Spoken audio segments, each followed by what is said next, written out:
Assalamualaikum warahmatullahi wabarakatuh. Perkenalkan, saya Fadila Aulia. Nah, jadi di sini saya akan menjelaskan yang pertama ada pengolahan informasi. Proses pengolahan informasi ini diartikan sebagai tahap pemaparan, perhatian, dan juga pemahaman sebagai persepsi. Yang pertama, situasi pencarian informasi lebih ringan. Dan yang kedua, jika pencarian internal dan perhatian yang menguat masih belum bisa memberikan informasi yang cukup, dari situ konsumen akan mencari tambahan informasi melalui pencarian eksternal, yaitu mencari informasi secara aktif. Dan yang selanjutnya, sumber informasi konsumen digolongkan menjadi 4. Yang pertama, sumber pribadi, yang kedua, sumber komersil, dan yang ketiga, sumber publik, dan yang terakhir, sumber pengalaman. Tahap-tahap pengolahan informasi. Yang pertama ada pemaparan. Pemaparan ini merupakan tahap pertama dari proses pengolahan informasi tersebut, di mana pada tahap ini pemasar menyampaikan stimulus pada konsumen seperti iklan, kemasan, merek, atau bahkan hadiah. Dan yang kedua ada perhatian. Ada dua faktor utama yang mempengaruhi perhatian konsumen terhadap stimulus yang akan diperhatikannya, yaitu faktor pribadi dan dua faktor stimulus. Selanjutnya, faktor-faktor stimulus ada ukuran, warna, intensitas, kontras, posisi, petunjuk, gerakan, kebauran, stimulus yang disengaja, memberi pesan menarik, dan perubahan gambar yang cepat. Yang ketiga ada pemahaman. Pada tahap ketiga ini, konsumen melakukan perceptual organization, yaitu konsumen cenderung untuk melakukan pengelompokan stimulus sehingga memandangnya secara kesatuan. Pemahaman ini dipengaruhi 3 prinsip. Ada gambar, pengelompokan, klasur, penerimaan, dan juga retensi. Perkenalkan, nama saya Nurul Masura. Di sini saya akan melanjutkan penjelasan dari teman saya mengenai persepsi konsumen. Persepsi konsumen adalah proses di mana seseorang mengorganisir dan mengartikan kesan dari panca indera dalam tujuan untuk memberi arti dalam lingkungan mereka. Persepsi tidak hanya tergantung pada rangsangan fisik, tetapi juga ada rangsangan yang berhubungan dengan lingkungan sekitar dan keadaan individu yang bersangkutan. Orang yang termotivasi akan siap berbuat sesuatu, tetapi bagaimana orang itu berbuat akan dipengaruhi oleh persepsi masing-masing orang terhadap situasi tertentu. Selanjutnya, persepsi menurut Gilbert Harrow pada tahun 1986 adalah proses yang digunakan individu untuk memilih, mengorganisasi, dan menginterpretasikan masukan-masukan informasi guna menciptakan gambaran dunia yang memiliki arti.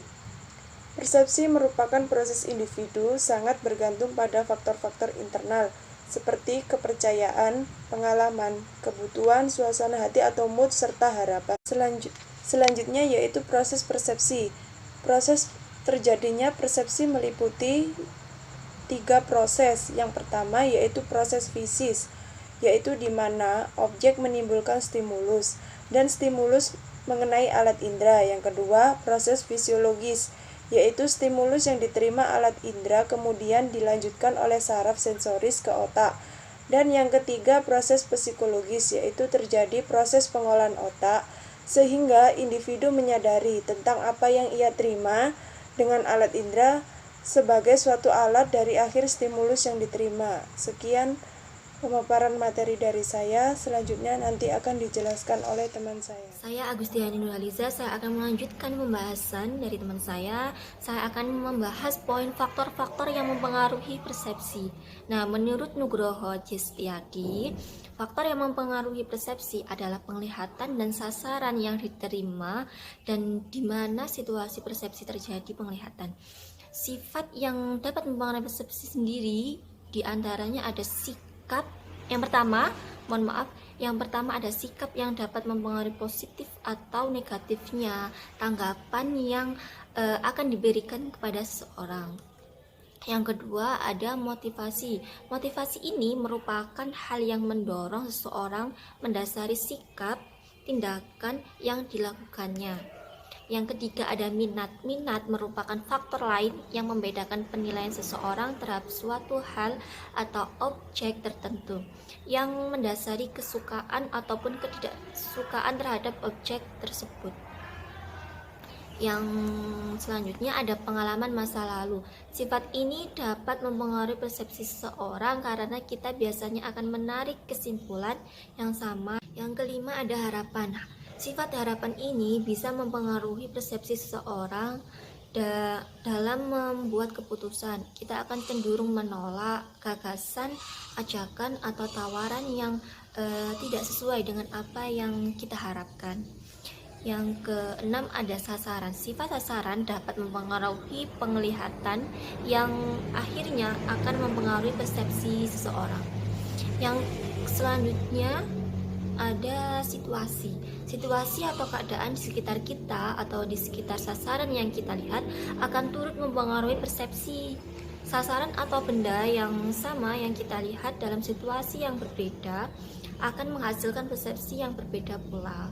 Lanjut ke poin selanjutnya mengenai hubungan persepsi dengan perilaku konsumen. Istilah persepsi biasanya digunakan untuk mengungkapkan tentang pengalaman terhadap suatu benda ataupun suatu kejadian yang dialami. Nah, persepsi memegang peranan penting dalam konsep penentuan posisi karena manusia menafsirkan suatu produk atau merek melalui persepsi masing-masing. Persepsi perilaku konsumen merupakan suatu proses yang dilalui seseorang dalam melakukan pilihan, penyesuaian, dan juga penafsiran informasi guna mendapatkan arti atau keputusan. Dapat kita ketahui bahwa seseorang yang akan membeli dipengaruhi oleh persepsi terhadap situasi yang dihadapinya. Sedangkan apa yang dipersepsikan seseorang berbeda dari kenyataan yang ada. Persepsi perilaku konsumen merupakan suatu proses yang dilalui seseorang dalam melakukan pilihan, penyusunan, dan penafsiran informasi guna mendapatkan arti atau keputusan. Dapat kita ketahui bahwa seseorang yang akan membeli sesuatu dipengaruhi oleh persepsi terhadap situasi yang dihadapinya, sedangkan apa yang dipersepsikan seseorang berbeda dari kenyataan yang ada. Persepsi merupakan salah satu dari berbagai faktor pilihan konsumen terhadap produk. Biasanya konsumen yang termotivasi tentang suatu produk tertentu telah siap untuk melakukan pembelian karena mereka sudah berpendapat persepsi itu adalah pendapat. Dalam proses persepsi dapat dibilang sebagai proses yang manusiawi karena persepsi bekerja dengan cara yang hampir sama pada setiap individu meskipun hasil akhirnya itu akan berbeda. Meskipun setiap orang memiliki persepsi atau pendapat sendiri-sendiri tentang produk tersebut, namun itu hal yang wajar.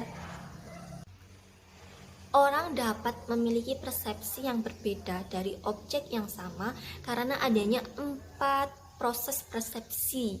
Nah, di antaranya yang pertama adalah perhatian yang selektif. Perhatian ini harus dibuat selektif agar dapat menarik konsumen karena pesan yang disampaikan itu sebisa mungkin kena. Kecuali pesan yang cukup menonjol itu bisa dihilangkan. Artinya pemasar harus bekerja keras dalam rangka menarik perhatian konsumen. Yang kedua ada distorsi selektif. Digunakan untuk menjelaskan kecenderungan orang untuk mengubah informasi yang sesuai dengan pengertiannya sendiri. Karena pada dasarnya orang cenderung menafsirkan informasi dengan cara yang lebih mendukung daripada menentang konsepsi-konsepsi yang telah dimilikinya. Demikian, pemasar harus berupaya untuk memahami konsumen dan bagaimana dampak serta interpretasi antara iklan dan juga produk mereka.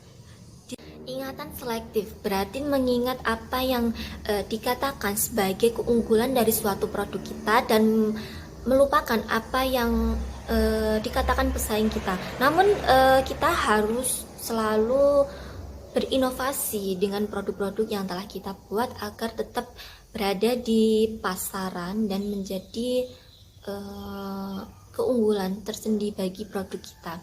konsumen cenderung mengingat hal-hal baik yang disebutkan tentang produk. Makanya kita harus memberikan hal-hal yang positif terhadap produk-produk kita. Yang keempat atau yang terakhir, persepsi subliminal. Mekanisme persepsi selektif menentukan keterlibatan dan pemikiran aktif pihak konsumen. Argumennya adalah pemasar diam-diam menanamkan pesan subliminal dalam iklan dan juga kemasan. Untuk pembahasan selanjutnya akan dibahas oleh mengenai bentuk-bentuk persepsi. Terdapat dua bentuk persepsi, yaitu bentuk persepsi yang bersifat positif dan bentuk persepsi yang bersifat negatif. Bentuk persepsi yang bersifat positif di sini yaitu suatu pandangan terhadap suatu objek dan menuju pada suatu keadaan di mana subjek yang mempersepsikan ini cenderung menerima objek yang ditangkap karena sesuai dengan pribadinya. Kedua, persepsi negatif.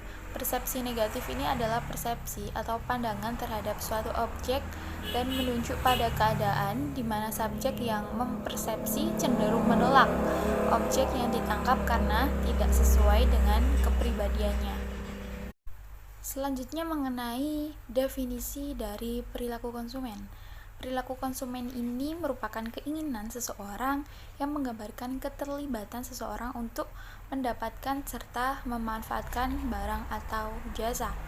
Jadi, perilaku konsumen ini adalah perilaku yang ditunjukkan seorang konsumen dalam mencari, membeli, mengevaluasi, dan menghabiskan produk dan jasa yang mereka harap dapat memuaskan kebutuhannya.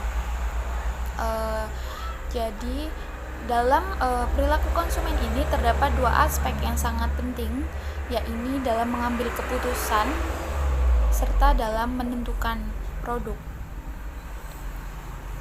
Dari seorang pembeli sebelum melakukan pembelian terhadap produk tersebut, ia akan melakukan penilaian terhadap produk itu yang kemudian pada akhirnya akan mempengaruhi proses pengambilan keputusan atas pembelian barang atau jasa.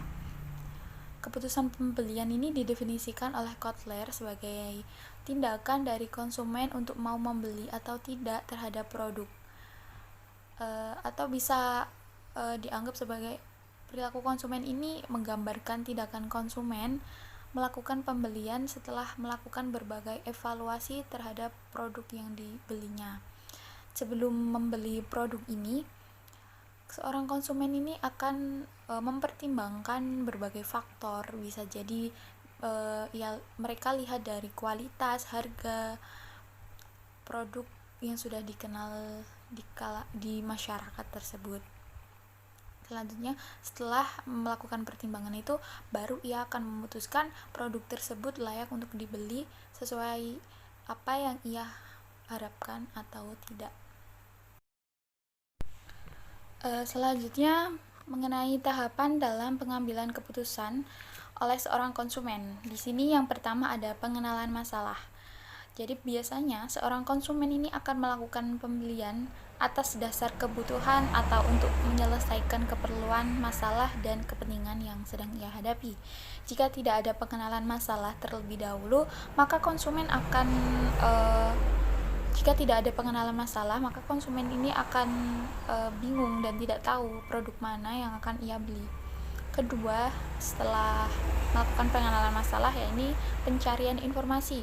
Jadi setelah mengetahui permasalahan apa yang ia alami, maka pada saat itu seorang konsumen akan mencari tahu, ingin tahu bagaimana cara penyelesaian dari masalah tersebut.